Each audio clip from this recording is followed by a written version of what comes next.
আরে তোর আমি খুঁজতে পারছি আজ 3-4 দিন ধরে, তোর কাছে 5,000 টাকা পাতাম, ট্রাক হয়ে রে। আরে ভাই টাকা পয়সা আমার কাছে কোন নেই, কয়েক বছর পরে দেখা কোন সেই সময় দিয়ে দেবো না আমি টাকা পয়সা।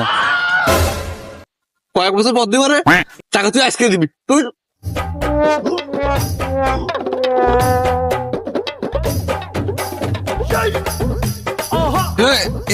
তোর কি হয়, তোর কি হয়? আরে তোর কি হয়?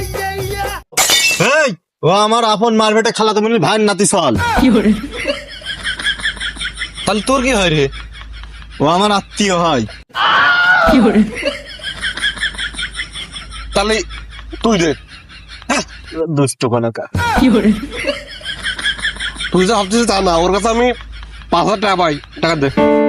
তাহলে ওর সাথেই কথা ক।